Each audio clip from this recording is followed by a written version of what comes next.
Assalamualaikum warahmatullahi wabarakatuh. Selamat malam teman-teman. Hari ini tanggal 16 Mei hari Jumat. IHSG naik lagi ya hari ini 0,94%, 66,36 poin. Ini kondisinya memang sudah tembus dari beberapa uji resisten yang sebelumnya pernah terbuat. Ada yang Februari 2025, kemudian ada yang Maret 2025. Nanti pengujian lagi di resist di Januari 2025 ya, tanggal 20. Kalau dilihat dari titik tertingginya sampai titik terendah, ini memang sudah tembus di Fibo 50 tanggal berapa nih? 14 ya, 14 Mei ya kemarin. Salah satu tanda kalau katanya itu salah satu tanda kalau sudah hampir bisa dipastikan bahwa tanggal 8 April itu adalah bottomnya IHSG. Dan melanjutkan dari kemarin yang sudah saya sampaikan juga sebelumnya bahwa 2 hari berturut-turut asing masuk di atas 1T ya, ini 2,7T, kemudian hari kemarin 1,8, hari ini kayaknya juga 1,6. 3 hari berturut-turut itu terjadinya untuk yang volume-volume besar baru terjadi di 2024 nih, bulan Agustus ya. Nah, setelah itu IHSG lumayan naik ya. Nah, cuma kalau dilihat di kondisi bursa sama di kondisi data-data yang ada seperti PMI Manufacturing Index ya, bulan April ini terendah teman-teman. Dari 3 tahun terakhir biasanya itu di atas 50 poin gitu. Nah, cuma memang bulan Mei 2024 lalu ya, ini masih agak di bawah. Tapi yang April ya, nih tembus di bawah 47. Lah ini tanda-tanda kurang baik di kuartal 2 besok dan mungkin kuartal 3 karena biasanya PMI manufacturing itu kan terjadi di bulan bersangkutan. Efeknya adalah untuk stok di bulan-bulan berikutnya. Mungkin saja beberapa emiten seperti batubara, kemudian mungkin otomotif ya yang lokal. Karena jualan mobil juga turun sekali, drop banget. Itu nih jualan mobil tuh di bulan April ini turun nih 51,2 ribu. Januari 61. Jadi dropnya lumayan turun. Sehingga di manufaktur kan yang paling banyak menyerap pembelian atau perdagangan kan salah satunya kan manufaktur mobil, kemudian manufaktur motor, kemudian mungkin ada tambang gitu. Tambang juga melambat. Nah, mungkin efeknya juga nanti di kuartal 2, kuartal 3. Jadi agak kebalikan dengan asing yang mulai masuk tapi PMI manufakturnya turun, jualan mobilnya turun, jadi daya belinya juga turun. Salah satu tanda-tanda bahwa daya beli turun itu salah satu yang pertama dihit adalah jualan mobil ya. Karena biasanya yang beli mobil itu kan kelas menengah atas. Nah, kalau udah kelas menengah udah kekurangan uang, likuiditasnya itu sedikit, makin sedikit, baru tuh efek-efek ke yang lain. Karena biasanya transfer uang itu secara tidak langsung dari kelas menengah ke kelas yang lebih rendah. Nah, kalau kelas menengah kan biasanya bankable. Bank itu mengenali, bank itu mau untuk menyalurkan kredit ke kelas menengah. Tapi kalau kelas bawah atau UMKM yang level bawah itu kurang bankable. Nah, dia dapat modal atau dapat dana dari mana? Dari jualan. Jualan dari mana? Dari kelas menengah tadi yang sebagai buyernya ya. Nah, cuma kalau dia menahan diri untuk membeli gara-gara kesulitan cash, gara-gara kesulitan likuiditas, jadi akan mampet.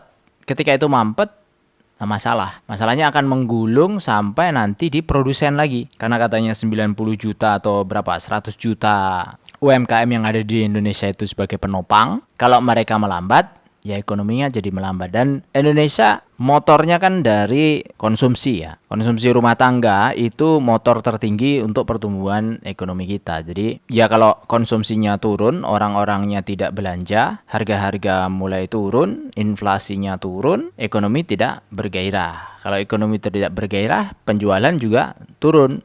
Penjualan perusahaan-perusahaan turun, lanjutannya ya lapangan pekerjaan bisa ikutan turun karena banyak pengurangan-pengurangan yang ada di sana. Jadi runtutannya sederhananya kan begitu. Ya harapannya pemerintah itu punya strategi yang jitu menghadapi ini karena peluang dari kemarin perang dagang yang sudah di declare sama Trump dan China bahwa ditunda sampai 90 hari, kemudian rate-nya jadi 30% sama 10%. Harapannya Cina juga sudah mulai bangkit dan ekspor kita sudah mulai naik lagi. Nah, alhamdulillahnya di bulan Maret ini ekspor Indonesia juga bagus. Ya memang harus bagus ya, karena rupiahnya melemah. Kalau rupiah melemah terus ekspor nggak bagus, itu ruginya double-double. Karena harusnya kita lebih kompetitif dengan rupiah makin melemah.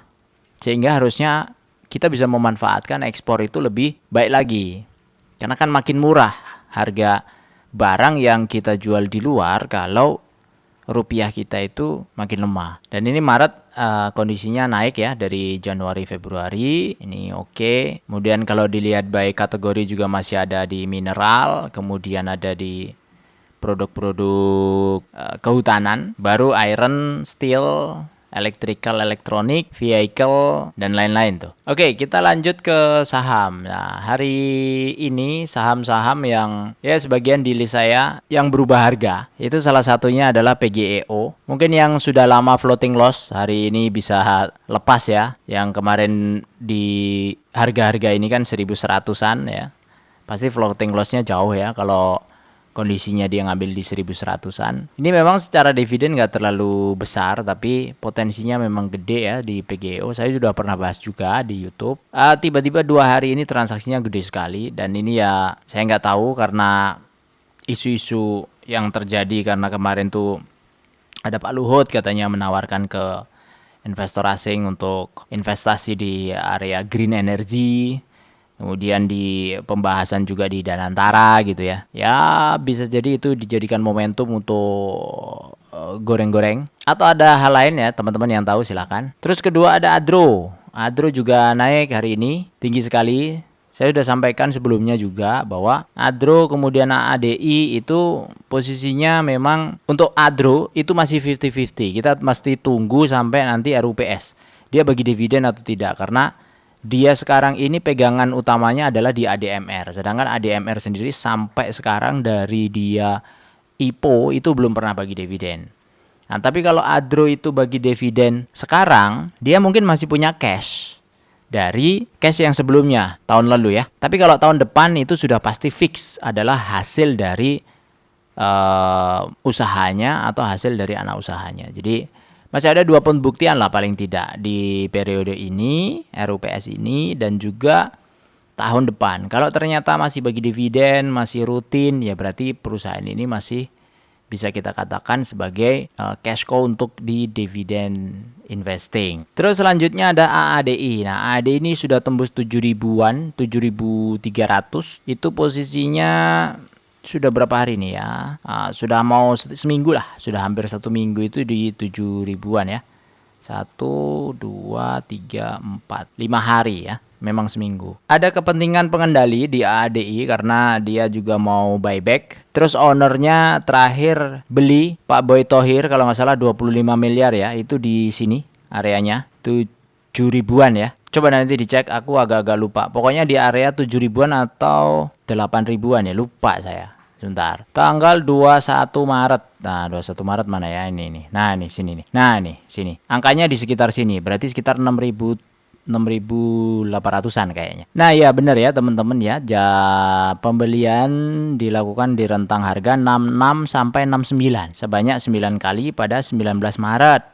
Dia mengeluarkan dana sekitar 24 miliar. Jadi kondisinya pas waktu kemarin itu AAD turun ke 5.800 dan ada wacana buyback. Sebenarnya itu salah satu garansi. Karena ownernya aja belinya di sini ya 69, 67, 68. Pasti ada kepentingan owner untuk mengembalikan harga paling tidak sesuai dengan harga yang dia beli. Karena menurut dia dengan fundamental yang ada, dia beli di situ ngeluarin duit 24 miliar dan bukan itu bukan uang kecil ya. Kalau untuk kayak kita mestinya sudah ada pertimbangan tertentu. Nah, enaknya perusahaan yang seperti ini ya kita sebenarnya sebagai retail ngikut aja. Karena yang paling tahu perusahaan itu kan pertama kan pemiliknya, kedua baru karyawan-karyawannya yang ada di sekitarnya. Ya, ketiga baru yang lain ya, di luar pemilik dan karyawan. Tapi yang paling tahu mestinya ya pemilik dan karyawan yang ada di dalam. Kalau orang kayak saya sih sebenarnya berharap AAD ini turun lagi gitu. Ya ke sinilah ke 6.500 gitu. Jadi kita bisa nyicil ya. Sambil nunggu nanti dividen di bulan apa ya, mungkin Desember. Kecuali nanti RUPS dia tiba-tiba bikin surprise.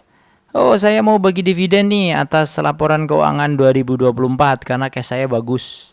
Wah, pasti rame itu. Pasti rame. Adro juga sama ya.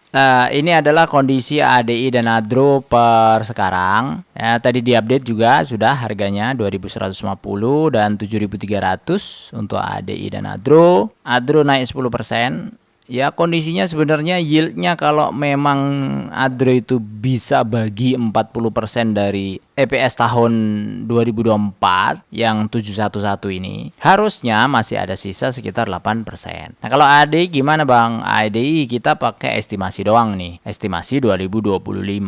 Karena 2024 secara pembagian di pengumuman di PUPS waktu itu 2024 itu memang belum bagi dividen. Baru bagi dividen setelah tahun buku 2025.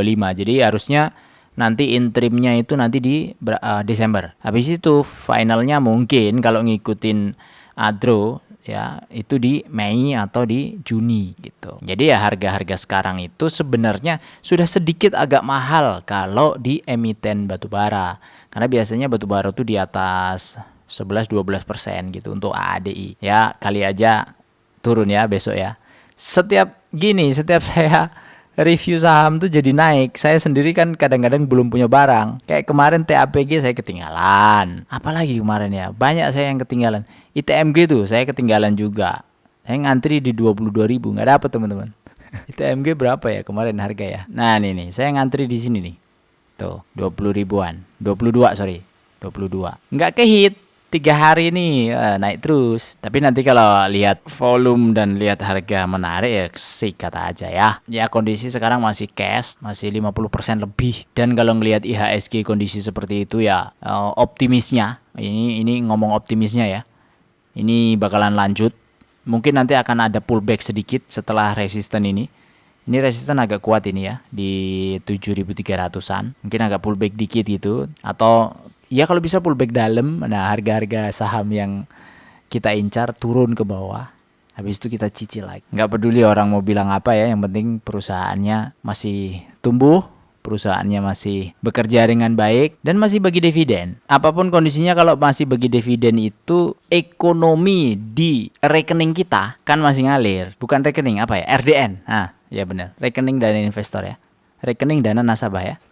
Kalau rekening di RDN masih ngalir, masih cuan, masih mendapatkan cuan, tahunan juga masih sesuai target, kita target nggak usah banyak-banyak lah, target 10% aja. Investasi target pulih 10% aja, seperti ini ya, 10%. Modal kalau mau ditambahin, tambahin, supaya ketemu nanti dividen for livingnya setelah sekian puluh tahun ke depan mau pensiun, ketemu di angka yang kita tentukan nih, periode 25 tahun ya.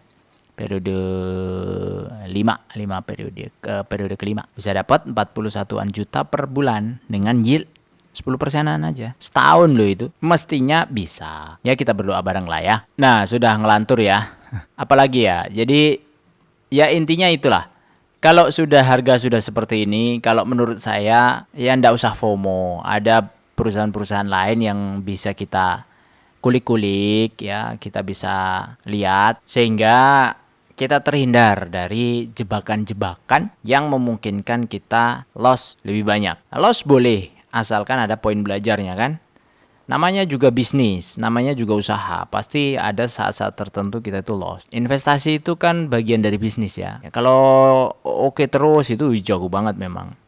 Tapi kalau loss, yang penting kita tuh dapat pelajarannya. Apa yang salah dengan kita ketika loss? Anggap aja itu uang training. Menunggu itu juga uang training. Kadang-kadang loss nggak mau cut loss, nunggu uang training. Kemarin ada yang komen ya, tes mentalnya di TAPG katanya. TAPG mah nggak terlalu dalam. Tes mental tuh mestinya di Hexa. Udah itu aja dari saya. Makasih hari ini. Sampai jumpa lagi di video berikutnya. Wassalamualaikum warahmatullahi wabarakatuh.